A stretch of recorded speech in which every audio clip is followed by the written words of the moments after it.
Hi, everyone. This is Willie Crawford, and I'd like to welcome you to the podcast today. As you could probably tell, we're looking at my notes because I don't like trusting my memory that much. But anyway, today I've got a special guest. He's an inspiration to me, and also he is going to answer a lot of questions that I have, and I'm sure that you have too. So let me tell you a little about him. His name is Steve Haas, and Steve's life has been an adventure filled with challenges, growth, and some incredible opportunities. He started his career in the U.S. Coast Guard from 1974 to 1980. It was an incredible experience that taught him discipline and teamwork. After his service, he transitioned to being an EMT, paramedic, and a police officer from 1980 to 1995, where he dedicated himself to helping others in critical moments. In 1995, he ventured into the IT world and became an IT professional and online entrepreneur. Back in the mid 1990s, he ran a computer service center and sold computers and components online. This was his first step into the online business world. However, life threw him a curveball when he went through a divorce. As part of the process, he had to sell his business and step into the corporate IT world.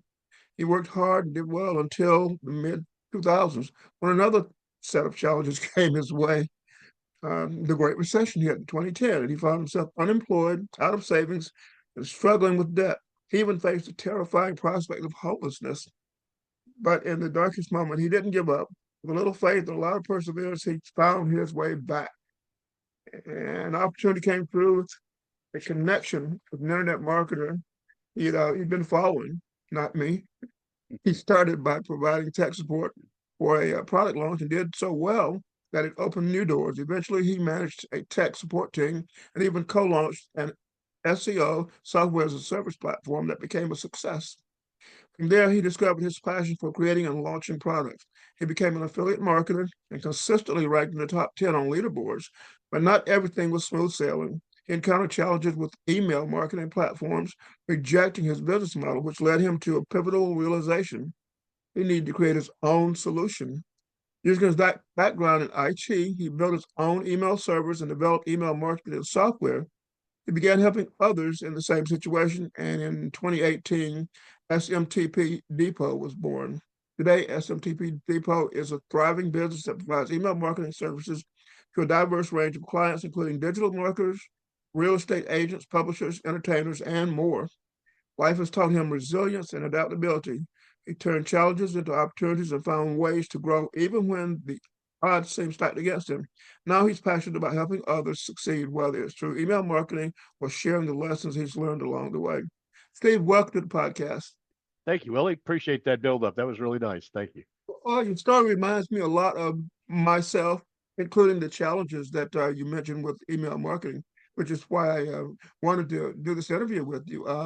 Because as you remember, I brought up the topic of some autoresponder providers changing their rules recently, and they were severely restricting the number of emails we could send. And people like me Right. who have a database of in the hundreds of thousands. Well, this can't work. Not only that, but email marketers, as of recent years, have been taught to email frequently because when you don't email frequently, your subscribers tend to forget about you. So I know people who email every day, and so being restricted to the number of total emails we can send out was not going to work for a lot of us. So I wanted to have you on today to discuss, the alternatives that we have, basically. Um, and Right. I did glance at your site, SMTP Depot, and I came up with a number of questions. Sure. On the site, it says that SMTP Depot is a leading provider of bulk email services. It says you provide all the tools you need to send emails to your prospects and customers, and that your service includes autoresponder services, SMTP relays, and dedicated bulk email servers. So, and it also said promote your product or service at SMTP Depot, uh, where you're about freedom, that we can import unlimited contacts, send cold or warm email. You have high deliverability and no long-term commitment, cancel anytime. I liked all of it. I mean, that sounded perfect for what I need. I still had questions though about what some of the terminology means. So if we could begin there, Sure. it'll probably clear up some of the confusion. Uh, what's the difference between an autoresponder service and uh, some of the other services you offer? Well, some of the other options are they all go hand in glove. What we provide is the infrastructure. Like for example, you're familiar obviously with Aweber and all these other, I Weber, Get Response, yeah, Infusion. correct. Yeah. All these big brands that are out there, and at the heart of them all is SMTPs. Okay, and SMTP is a think of it as the engine of your car. Without Okay. it, you can't go anywhere. So the platform that you see and that you use and so forth is sort of like the exterior of your car. And the Okay. SMTP is the engine that runs the car. So without it, you're not going to be able to deliver emails. And this is where the rubber meets the road. And that's what we do is we provide the infrastructure. Now we also have platforms as well, but our focus has been on getting the infrastructure right. And as some of Okay. you may recall, there was a recent, like I believe it was last February, when Microsoft, Google, and a few of the others got together and said, "Okay, these are the requirements for you to be able to inbox." And so they laid it out there. Well, we were already ahead of the curve. We've been doing this for years. So when you get when you're with our services, you get all of that built in. So I know a lot of people have had questions about that and how it impacts them and how it impacts us and so forth. We've been compliant long before Google and Microsoft and so forth jumped into the pile. So Yeah, I remember that quite well because Weber, for example, threw up a warning that said you need to uh, have the proper settings in your account for all your domain accounts for proper correct. STP or what is it, DKIM and Right. uh, DKIM, SPF, DMARC, remark. and reverse DNS. Those are the four biggies that you have to have correct. If those aren't correct in your DNS settings, then your emails will probably never even leave the dock. But if they do, they probably will go straight to spam or bounce. And every autoresponder service seems to have a slightly different way of setting that up too. So Right. yeah, and so it was confusing, but so you're when you Our set team does somebody that up, for you. That's the good thing is that all you have to do is share with us. Like when you come on board with us and you say, okay, I'm going to use mycooldomain.com. All you have to do is share that temporarily share the access to it. We do all the setup for you, so you don't have to worry about the complicated back end stuff and getting it right. We get it set up, we get it right for you, and then you can either leave us with access in case there's a problem down the road, or you can revoke the access and we just request it if there's a problem down the road. We need help to get into it again. So yeah, that's and I several times went into my account and tried to make sure that I had set the proper records up, and it was slightly confusing to me. I even though I once owned a web hosting company and I do a little coding and stuff like that, it still confused me. And then when some things didn't work out right, I just scratched my head. So it's good that you guys, set all that up for us. right. Um, so you use the term front end interface too. That's is that like the That's the actual the email platform that you see. So, where what most people call an autoresponder is the email marketing platform. To be okay? technical and be precise, that's what it is. And then you have the SMTP under the hood.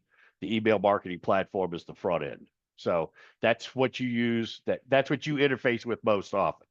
Now we can provide you with one or you can use your own. So, for example, let's say that you got a WordPress plugin that you use for sending out newsletters, or Yeah, you're with a different service because there's other products out there like Syndio and some of these others where you have the front end, but then you have to have a service such as SendGrid, Mailgun, and so forth on the back end to be able to use it. So that's what we do is we provide that. So if you're already with a service, say, for example, like I said, Syndio, or you have Atomic Mail Sender or some of these other applications to send emails through, but you need an SMTP provider, we can do that for you as well. where does Amazon fit into this? They offer a They're the service same too. thing. They offer it, but the thing with Amazon is, and I I can speak from real experience here, is Okay, Amazon is really picky about who they let use their service. They'll let anybody sign up. They monitor you very closely at first. Then they'll increase it because they'll only give you very limited service in the beginning just to monitor your sending habits. Then you can request an increase. They'll give you the increase. And then if you get any complaints or anything at all, they shut you down immediately. No warning, no nothing. You can appeal it all you want. They'll never let you back in. So I- they're I've been on they're been on really hosts picky before about it. that wouldn't even give you a warning. They would just shut you down, you know. Yeah. Many of them have become that way now, and I understand why. And that's why we do things a little differently. Because when you have all the major autoresponders, like I said, like AWeber and GetResponse and all of these others, their infrastructure is the goose that lays the golden eggs. So if they get somebody that's in there and they're sending cold emails to a list that they purchased or something like this, well, they're not going to get the engagement, and that's going to cause them to take a reputation hit on those servers that they're sending from. They have different pools of IPs that they put you on. And Right. the way it starts out is you're put into a pool of okay IPs so they can monitor your sending habits. So they'll see if you're getting decent, and each one has their own set of analytics that they look Criteria. for. Yeah. Yeah. And they look for certain things like the opens, the click throughs, the engagement with conversations going back and forth, and things like this. This is what they actually grade you on. So if you don't Uh, have really good open rates and good click through rates and things like that, then they put you in the pool that they consider high risk, and you're going to find that the delivery is not as good. A lot of people aren't going to see your emails. A lot of people are going to say, "Oh, I found it in spam," or they found it in some other folder in like Gmail or whatnot. And that's the reason why is you have to have really good uh, open and click rates. If you don't, then like I said, you get put into this pool, and if you get complaints, they drop you like a bad habit in no time. They don't even okay. warn you anymore. That's why you see that like just recently with AWeber that they've cut down the number of emails you could send and all this other stuff. That's the reason why. Is they're protecting their email servers' reputations. Now, what we do is Okay. different. We basically treat you like an adult. They treat you like a child. We treat you like an adult. We say, okay, we give you your own IPs. They're dedicated to you. Nobody else is sharing them, which is the opposite of what they do. So that's why they're so paranoid, is because you're sharing those IPs with other people. We give you your own IPs. So you're the responsible party. We count on you to be responsible. So when you get an SMTP server or a relay or whatever from us, those are your IPs. Those are your domain and everything else. So it's up to you. It's just like you as a human being. You have a reputation, whether you know it or not. You walk down the street, people size you up. They think about, Yeah. is this guy a good guy? Is he a bad guy? All these kinds of things. Well, the same thing goes with email. People don't realize that, but you're being sized up constantly by the mailbox providers, by Google, Yahoo, so forth. They're all Uh, sizing you up. They're all grading you on how often do you email, how much email volume are you sending, are you getting good open rates, are you getting bounces? All of these things are important, and like I said, they grade you on that, and based on the way your email performs, determines where you're going to land. Are you going to go in the inbox? Are you going to go to spam? Are you going to get blocked at the gateway? They won't even let you in. So hmm. it's kind of like, think about the old days when you used to go out and maybe went to some clubs and nightclubs and stuff like this. If you were dressed right, you acted right, you look like you were going to do the right things, they let you in the Yeah. club. You look like a scumbag, and they didn't like the way you looked, they didn't like the way you smelled, or the way you behaved, they kick you to the curb. Well, it's kind of how it works in email marketing right now. Both the sending platform and the receiving platforms, they both measure stuff. I don't. I mean, I noticed Gmail will every now and then pop up a message saying you haven't opened an email from this person in 3 months or whatever. Do you still want to Right. stay subscribed? And AWeber, uh, every now and then it'll pop up an email saying you need a higher open rate. So they're both Right. measuring it. Okay. Correct. You're constantly being, like I said, you're constantly being scrutinized when you're emailing. With us, we don't do that. We don't mind your business for you. We trust that you're going to be a responsible person. But if you're not, you're isolated from everyone else. So you can't hurt anybody else's email marketing. So, for example, let's say you and I are on my customer, and you have great email open rates. You have great responses with your audience and so forth. But I'm some guy that's buying a list from somebody, or I'm scraping a list off the internet or whatever, and I'm sending emails and they're bouncing and people are complaining and all this other stuff. Well, my delivery is going to be terrible. Your delivery is going to be great, and that way we're isolated from each other. So up front, that costs me a little more money to have to provide the dedicated IP IPs and so addresses. forth. Yeah. But on the flip side, I don't have to babysit you because your reputation is yours. So you're free to do whatever you want. That's why we say you're free to do whatever you want, as long as it's legal, of course. We don't want you spamming. We don't want, any kind of stuff like child pornography or, threatening or people sending malware or anything like that. But other than that, you're free to do whatever you want as long as it's legal. So And as long as it's legal, what about like the adult industry?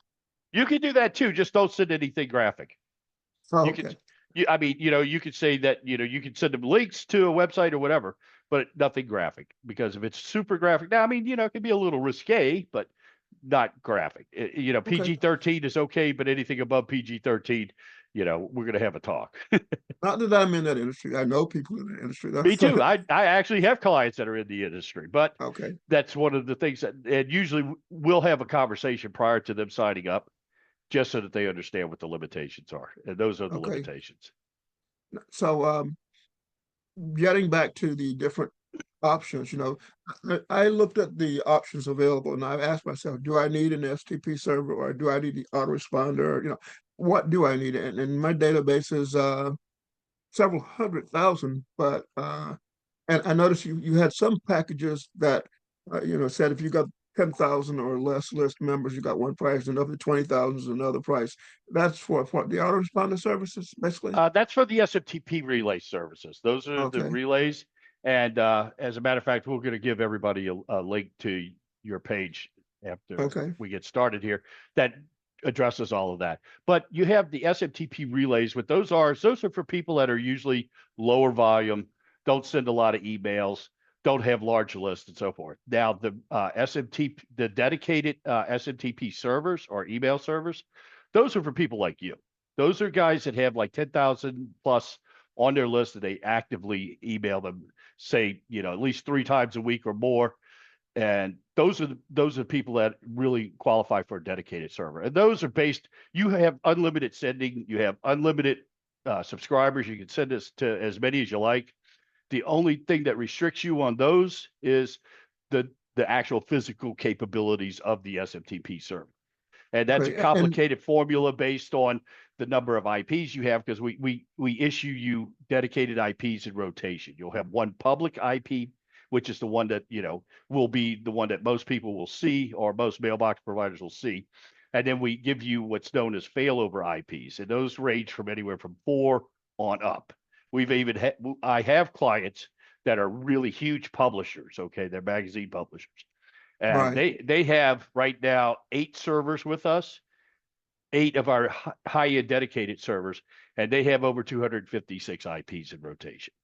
Wow. They send over 7 million emails a day. So they're That's a they're lot of they're email. super, yeah, they're super high volume guys. And what they have is, like I said, they have 8. Well, they have 5 that they are active, and they have 3 that are in reserve, because when you're that big and you're sending that much stuff, you're going to get complaints. You're going to get, uh, And that blacklisted that and makes so forth. And so what we do is we keep uh, servers and reserves that are warm for them, so that they can take one out. Like if it gets blacklisted, we'll get them delisted. And in the meantime, they plug this one into its place to take over and so forth. Because like I said, they're huge publishers. If I said their name, most people on this call would know who they are. But yeah. I don't discuss my clients unless they give me permission to. So Right. Right. Now your servers they also meter the sending of mail, right? Only so many no, per. no, we don't. No. The only ones that meter it are the SMTP relays. The relays are metered, but nothing else is. If you get a dedicated server, your only limitation is the physical capabilities of that server, which is Okay. the amount of RAM, the number of IPs, and your bandwidth. Those are the only 3 limitations on. And so that's why you'll see those are estimated limits when you go to the page. and you'll see those are estimated. Some people get much better throughput than even that. So, but we Okay. we we tend to be conservative. I'd rather tell you, you're not going to get as good as you think, and then you get it and you go, wow, this is much better. So I like to over deliver. I don't like to over promise. So Yes, I'm a yes. conservative guy. I say, hey, look, this is what we think you're going to get. This should be the minimum that you get, but you're probably going to do better. But I don't want to tell people absolutely you're going to do better, but you will And historically. I've watched a number of companies who offer email services as a part of like a membership site or whatever. And I watched one talk about warming up their IPs first. Correct. So they're getting the IPs used to getting the ISPs used to receiving clean email from those servers. I take it. So and you offer older domains too.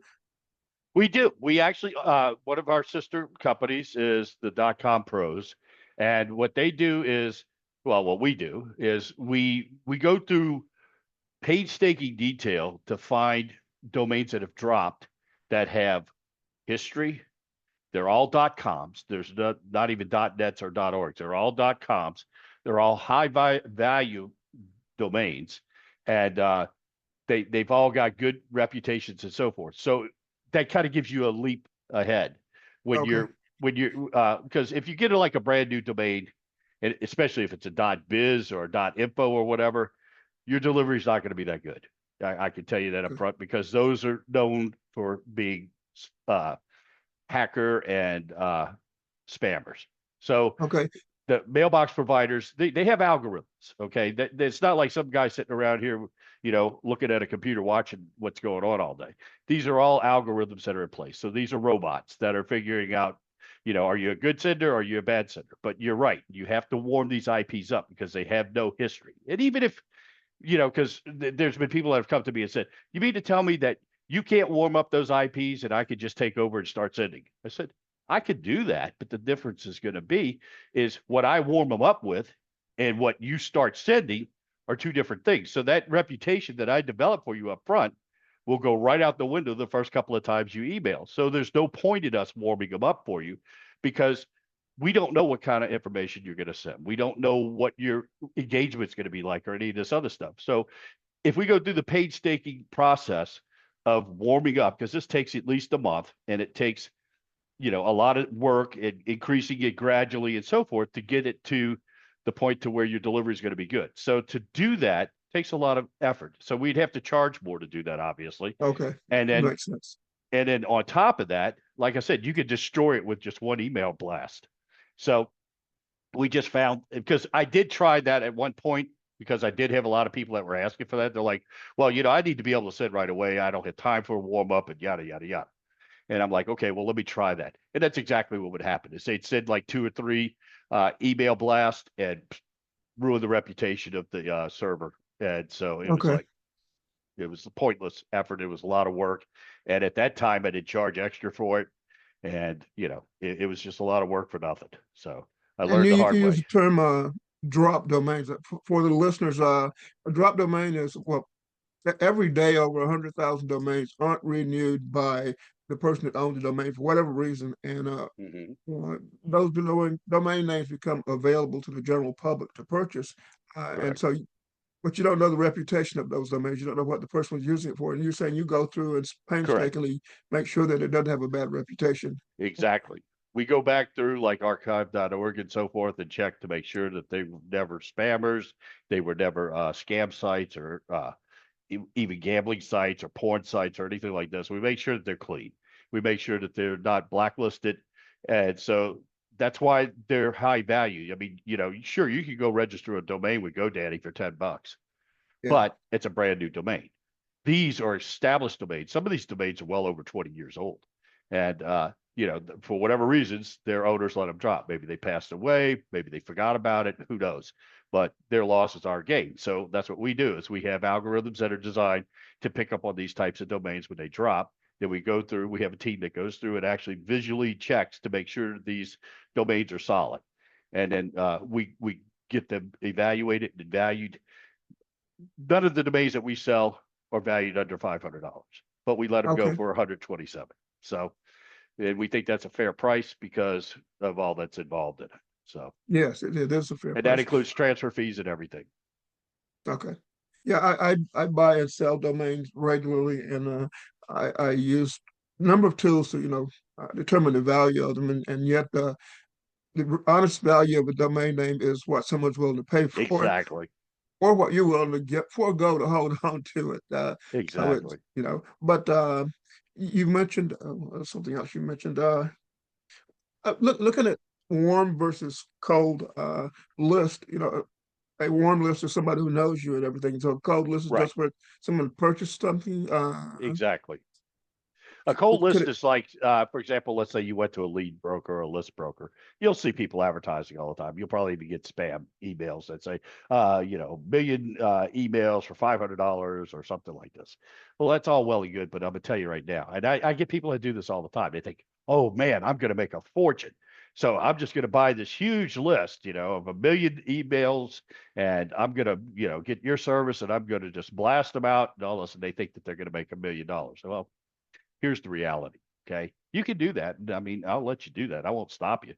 But I will tell you that I would rather have a solid list of 500 people that know, like, and follow me and believe what I say versus a list of 100,000 people that don't know anything about me and have never heard from me before and just suddenly get an email dropped in on them today. Okay. Yeah, Because those 500 people out of that, I would say maybe 20% of those people are buyers. Whereas out of that 100,000, I have no idea who they are. They have no idea who I am. I'd be lucky if I get 20 people to buy. So that's the difference. And I see that all the time. I'm not going to drop any names, but I've dealt with some big email marketers that would be household names in the IM world. yeah. And I grew up in an age. I mean, I've been in this for 26 years, and I've gone to like list builder workshops and things. And I remember my friend Joel Christopher talked about mailing co-reg leads, people who've right. opted in to receive information, but not specifically from you, just on a specific topic. He talked about several people sending death threats to him because he was mailing saying, I'm trying to help you out, but I understand, you want some information on making money online or whatever. And several Mm-hmm. people said, we're going to come over and kill you. Yeah, But I have used those, but not in the past 10 years or so. There's nothing illegal about that. It's just no, a lot of um, autoresponder services or whatever will shut you down immediately for using them because it's just absolutely. going to get a lot of complaints. Well, it But let's talk bounces. That's another thing. You see, bounces. Yeah, bounces, email bounces, or people that are no longer, it's either an illegitimate email address. Because let's face it, a lot of times people will use like to get a lead magnet. They'll use either a phony email or they'll use a temporary email. yeah, And throw those away. things, Yeah, yeah, throwaway email. And then later on, they find out that those are garbage, because that's the majority of what you're going to get in most cases, unless you have a good product and a good service that people relate to. That's why I tell people all the time is you could buy these, leads, but or scrape them, but don't expect to get much out of them. It's really, it's like fishing in the bathtub. You're not probably going to catch much. So, but yeah. good luck. I've seen services that'll sell you a server with pre-composed emails, and drop in 100,000 leads or 500,000 emails, not leads. Say, Mm-hmm. expect you to warm them up first before you ship them over to your list, because you're going to only get a handful of people that respond to you, and that's a I've tried that. It's a complete waste of time and money. Very disappointing. Um, and there are, I guess, as long as you're following good email hygiene procedures and you're only emailing people who want to hear from you, you're okay. Now, one thing that always uh, concerned me was when I get bounces. When you get bounces, I guess there's hard bounces and there's soft bounces. Is that right? Correct. Hard The, bounces are people that no longer have that email address or it doesn't exist anymore. For example, let's say it's a domain email address and that domain drops and nobody's picked it up. So those emails are going to bounce. Or, somebody just cancels whatever email addresses that they have or whatever, those bounce. Uh, if you don't have a service that's going to actually remove those bounces, because the bounces are going to happen. It yeah, happens to even the hottest email list you have, because people, just like I said, they die, they move, lose interest, whatever the case may be, and those emails go dormant. Well, that's where bounces occur. Now you have soft bounces, or like usually those are work email addresses. Like somebody is on vacation and their mailbox is full, or they have Okay. a free email account with somebody or whatever, and they have a very low quota rate and they haven't checked their emails. So you use it just to register stuff or whatever, and it gets full, and those are bounce. Or it could be a temporary Right. problem too. I mean, yeah. Sure, it could be. It could be just something going on, and so it's bouncing temporarily, but it's not a hard bounce yet. So hard I bounces. asked that question because I always wonder when you should go in and delete your bounces.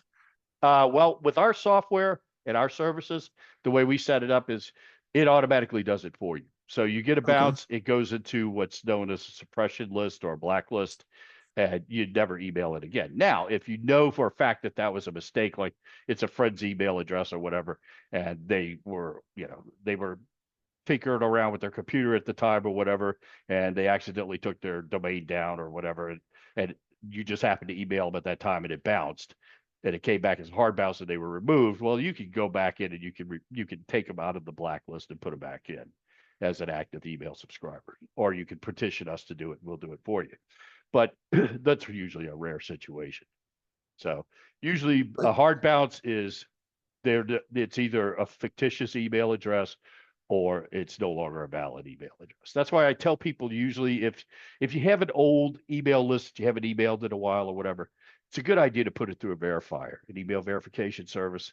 It's a little bit of money, but it's not, it's better than bouncing them all the time, because if you start bouncing them, then your reputation suffers and your delivery suffers with it. So it's, in my opinion, it's good money spent to just check your list to make sure. And then you have what's known as spam traps. There's two different types. One spam trap is, it was legitimate, and this is the sneakiest ones, is that they used to be a legitimate email. But because you haven't maintained your list, because you see a lot of, especially email marketers, they like to brag about how big their lists are. Okay. And it's not the size of the list, it's how responsive your list is that really matters. But if they brag about, oh, I got 10,000 or I got 100,000 or I got a million people on my list, that sounds all wonderful and really great. But the problem is if they're not engaging with you, they're worthless. They're just taking up space. So yeah, we often say that the money's in the list, but the money's really in the relationship with the people on the list. exactly. And if you're not, yeah, if you don't have a good engagement with your list, it doesn't matter how big it is. You're not going to really make much money with it. So you're just wasting your time. And that's what I try to tell people all the time. Concentrate on the quality, develop a relationship with your audience. And once you do that, the money will follow. You mentioned suppression lists.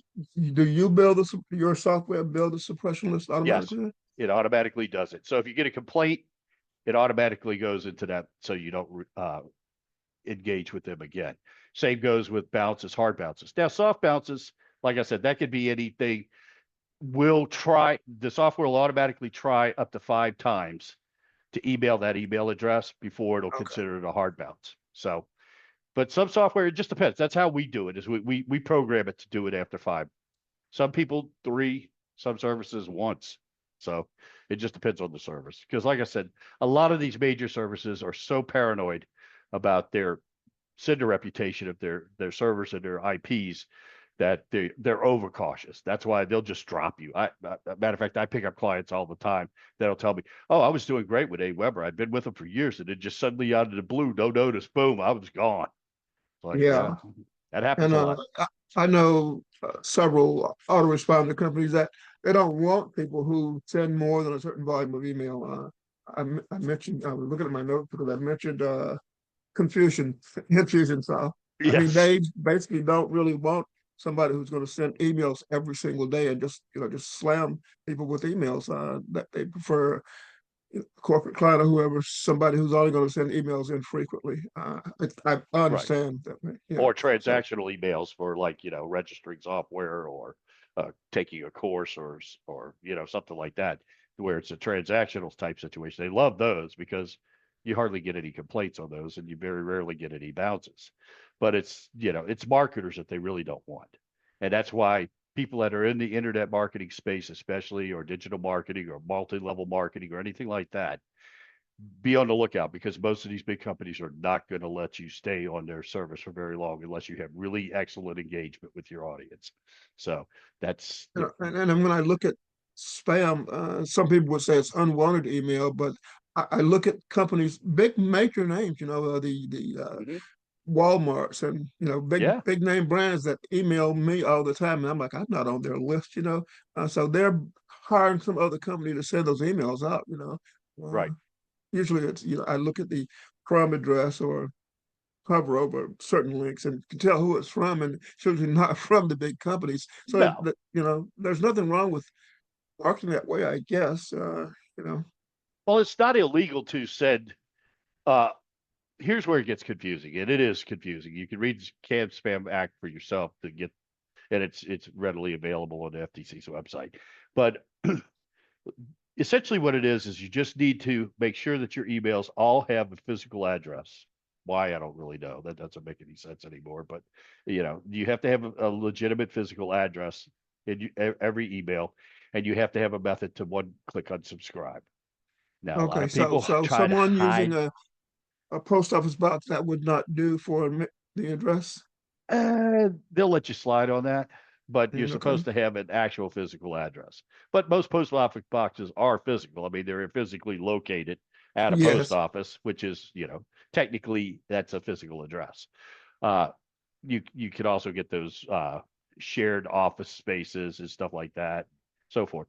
But yeah, you're supposed to have a physical address listed on each email, as well as, like I said, a prominent, easy one-click unsubscribe link. Now, a lot of people don't, and you'll see a lot of times it'll be so teeny tiny, you need a magnifying glass to find the unsubscribe link buried in all the what the really irritates me is when I click on a link and it sends me to some site to fill in a form, right, verifying the email address I want to unsubscribe from, or right. unsubscribe from the list, and then it feels like they're trying to verify the email that they have on their list is good rather than just taking you off the list.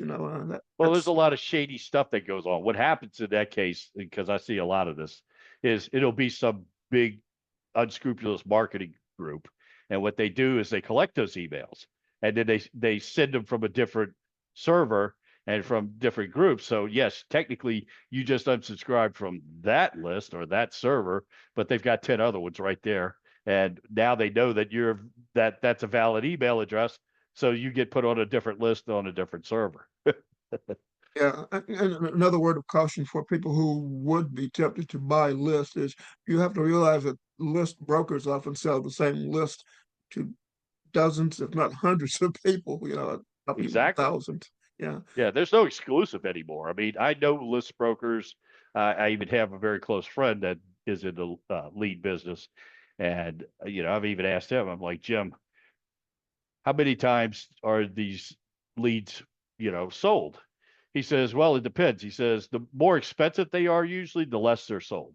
He says, so if you're getting them for like, $10 for 10,000 leads or something, he says you best believe that they've got more traffic than the interstate. So Yeah. And I've worked with people who teach or provide software for lead generation, and some of them teach, say you're looking for you fill out a form looking for an exterminator or fence or somebody to build a fence, whatever. They may form that lead out to by phone to 20 different businesses, and actually encouraging the customer to shop around and compare prices, which is a good thing. But it's whoever all of those people get the same lead. It's whoever gets the business right, is usually the fastest one. So to me, that's I don't know. It's sort of shady because they think they're getting the only one getting that lead, and they can take their time getting back to the customer, but the customer's shopping around.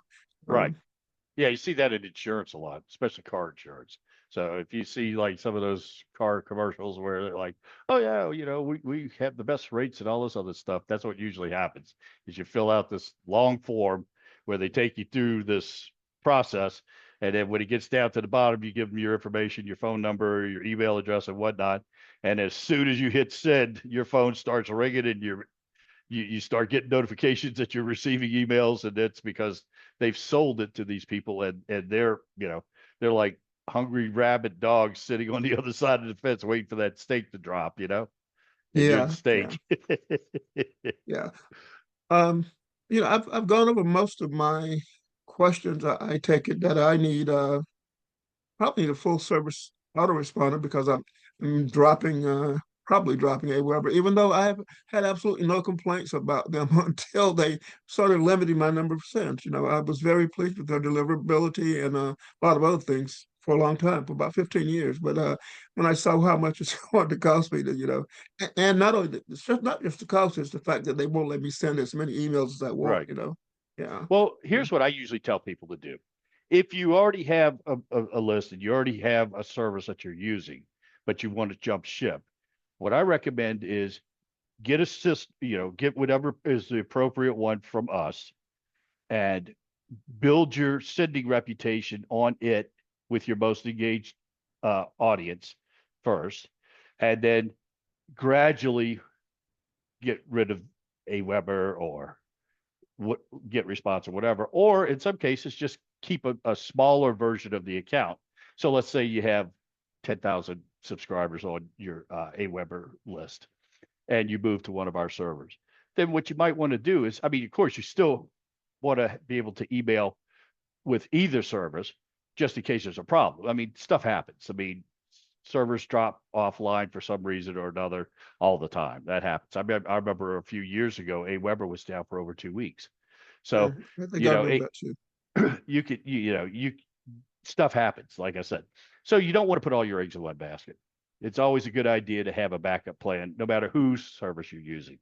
Even I do. And I mean, I have my own service and I have my own servers, but I have multiple servers because I know that if I put all my eggs in one server and it goes down, well, I'm not making any money off of that list until it's back up And, again.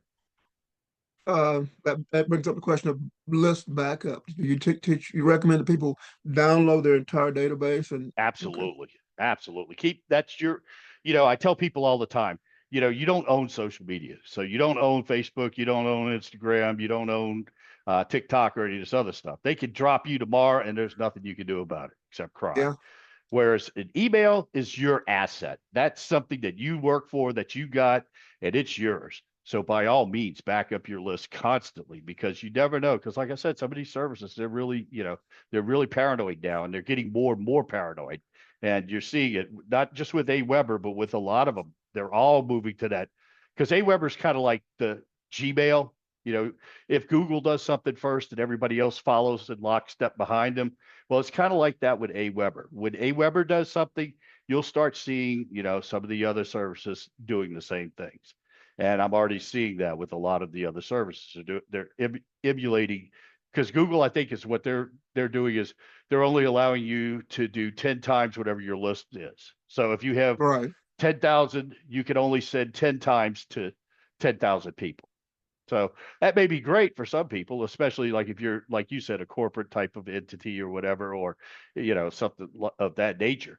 But if you're, actively marketing, like you have a e-commerce business or whatever, and you're having a sale this week, or you're doing this, or you have some special offer or whatever, and you're sending emails constantly, then they're not going to be a good fit for you because they're just going to say, "Hey, wait, you're limited to 10 cents a month. If you send over that, then you're going to pay extra for that." So, And that instantly politicians pop in my head because they don't even pay for physical meals, so they just email the heck out of you. And I oh, I know.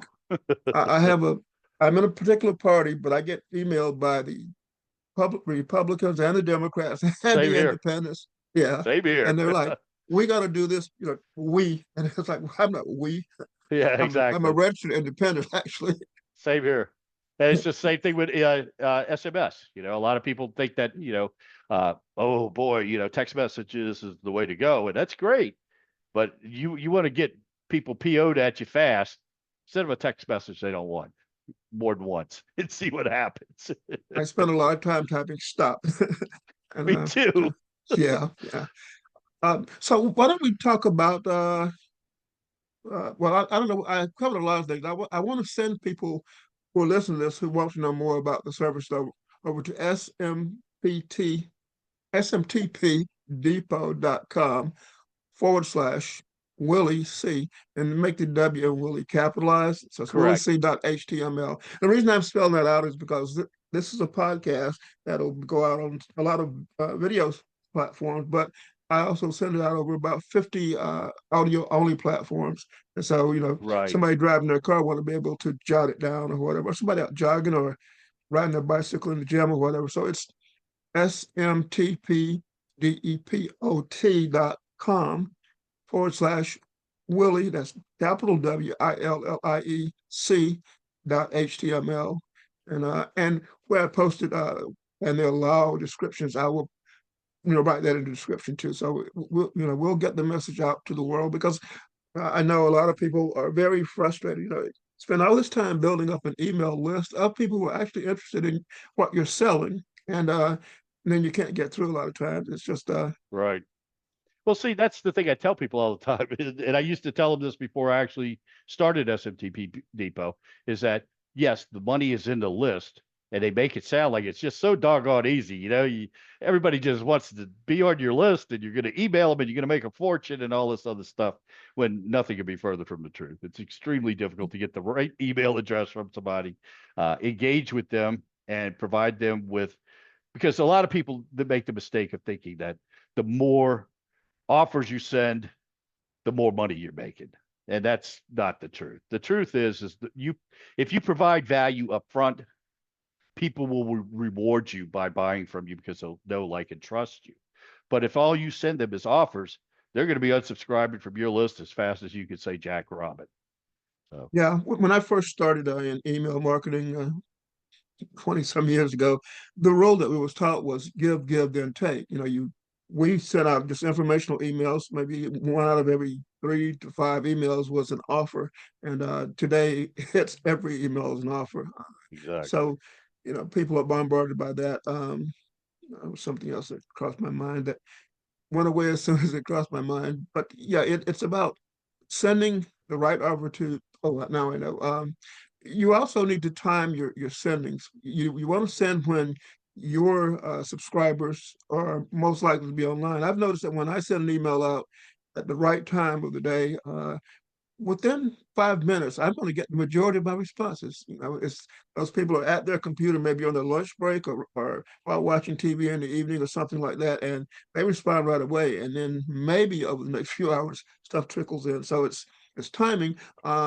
So I wonder if your services, any of them, offer statistics, tracking on Oh, opens absolutely. and We give you okay, the full statistics on everything. Not only the statistics, but actually even tell you down to the email address of who clicked, who opened, who engaged with your content, or who even unsubscribed or complained. So okay, okay. you'll know with absolute certainty who did what to who. Okay, and I know the majority of my subscribers are from the US, which is a good thing actually. Or it's good if they're from tier one countries, places where people have money to spend because I'm, selling things a lot of time. And there are other places where people are trying to figure out a way to get over on you because they look at Hmm. me as an American, for example, and go, "You guys are rich, so why shouldn't we take what you have, from us, from you?" Exactly. You see that a So lot too. yeah, so the statistics are important, and I want to know open rates. I want to know click-through rates. So we can send both HTML and plain text, of course. Correct. Um, how do you feel about people sending a lot of images in their emails? That's really twofold is I keep images down to one, maybe two per email. And the reason why is one, it slows everything down. It takes a longer time for your recipient in some cases because you might be on high speed broadband, but somebody else might still be on something that's slower than dial up. So if Yeah. they're waiting for an image to load, they'll get frustrated and just say, "Oh, the heck with it," and delete your email. So you want to be judicious, use quality images, but at whatever the lowest possible resolution for it to be Okay. quality. So Also, don't overdo it. Like I said, two, maybe three, if that. Uh, I find that most people respond better. Because what I tell people to do is really what an email is designed to do is get the click. Right. So my objective to people is, okay, you have something that's going to catch their eye as far as the subject line. Then you're going to have something that's, that you intrigue them enough in the content of the email. You don't want a mile long email with a whole bunch of images and all this other stuff in it because nobody has time for that anymore. Everybody's busy. Right. So you want to get to the punchline. You want to get, either stir curiosity or excitement and have that link there so that they can click on it. And then you can have all the images you want on the sales page or blog page or whatever the heck it is that you're sending them to. And that's what I tell people is the whole objective of email should be to, one, get the open, two, get the click. That's it. That's what it should do. And when you talk about getting the open, I very often look at the from field first, and if correct. I can't figure out who it's from, very often I'll just delete the email, and Same here. yeah. There's so And many yet, scams now, there's so many yeah, scams and so many people out there that even imitate other people. So you got to really be certain of who you're dealing with because there's a lot of fraud out there now. and I've there are a seen lot it. of people using systems like GoToWebinar who will uh, that they'll get your email address and they'll subscribe you to like a whole All their series stuff. of I see messages. that every day, especially with Zoom lately. Zoom is the one that's even Wow. worse than GoToWebinar. I mean, I'll get slammed on GoToWebinar, but not as much as I do on Zoom now. Everybody signs me up for Zoom. I have Zoom appointments out that because I use Zoom in my business. So when I see a Zoom appointment, I'm like, oh, did somebody, because if you go to my website, you'll see that I have, book a call. So I'll Yeah. think, oh, is somebody booking a call? And then I have to look at it, which takes time away from me doing what something else I should be doing because now I got to ferret out, is this a legitimate Zoom call or is this just somebody slamming me to, go to their Zoom call, Yeah, and when you trick people, you've put them in a very bad mood in the first place. So, if Right. I open an email and something sounds enticing, like maybe they're inviting you to a webinar, but you didn't sign up for it, Right. instantly they've left a bad taste in my mouth, and I'm not Same going to here. buy from them. Uh, if That's a anything, bad if I really technique. want, yeah, Whoever's teaching that should be kicked in the rear end. That's really a yeah, I bad know, technique. yeah, but people are doing that. I know. And back in the day, people used to subscribe to your email list so that when you sent them an email, they responded by making a counter offer to you. You're right. Thanks for your email. Sign up for my MLM. Not that I have anything against MLMs. I'm in several, but you don't subscribe to somebody's list just so you can set up an autoresponder that sends Right. back an email saying thanks for your email. Check this out. Somebody's Right. teaching that still. Yeah, Too it is. bad. I see that a lot too. It's an autoresponder subscribing to an autoresponder. Right. Uh, yeah. Well, I've covered most of what I wanted to cover. I want people to who feel this who needs a solution. I know a lot of people do because in my private Facebook group, for example, actually several private Facebook groups I have, we talk about things like where's the best place to send email, and we talk about good email practices and things like that. So I will, actually, I will post this in several of my groups, and I'll get it out all over. But this is good information for people to know. Your prices are extremely reasonable. I was surprised at how low they are for what you're getting. And when you look at the quality of the IPs that you're sending from, that makes a huge difference too. And now that you're telling me that you maintain suppression lists and all those things, and remove hard bounces. There are autoresponder services that don't remove hard Right. bounces. Actually, there's one that doesn't remove unsubscribes. They leave you're allowed so many subscribers in your database based on at a certain Hmm. price.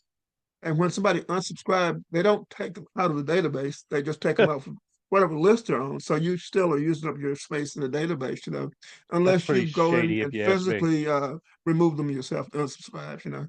That's pretty So shady. That's yeah, I'd never do yeah. that. So any closing thoughts though? Just I'm always available. I try to make myself available. So any of your audience that wants to ask me any questions or whatever, hit me up. I'm you'll see that if you go to the main website, that there's a, call button. You can schedule a Zoom call with me anytime, and we'll And you've answer all got your questions. the form they can fill in too, right? Exactly. Yes. Yeah, Contact form in every other way that you can imagine. So appreciate your time, Willie. Thank you so much. sure. You can look forward to having me as a customer because Appreciate it. I've looked Thank you. around, and not only that, I trust fellow vets because Exactly. I say to people all the time, I spent all my life as a soldier, risking my life for you for 20 years. So why would I turn around and rip you off when I put myself on the line? And I look at you as a paramedic and all those things. You were putting your life on the line. And Exactly. you're a police officer too, right? Yes, sir. Yeah. So I've got relatives that are in the local sheriff department, and they're you know, in Florida, we have a law that allows anyone that's not a felon to conceal carry. So when they stop people here, they expect them to be carrying. Right. Yeah. Well, So that's our constitutional right under the Second Amendment. So anybody that restricts your ability to carry is illegal. It really is. It's unconstitutional. So, but I don't want to get into that argument. But yeah, I you know, know, I know. but yeah, I always tell people, I'd rather be tried by 12 than carried by 6. So Yeah, but my point though was that you're one of those people that puts service to others before self a lot of times. absolutely, I mean, always we have. yeah. So thanks again for joining me, and let's send some business over your way. So it's good, Willie. Thank you so much for your time today, sir. Yeah, Appreciate it. I'll talk to you later.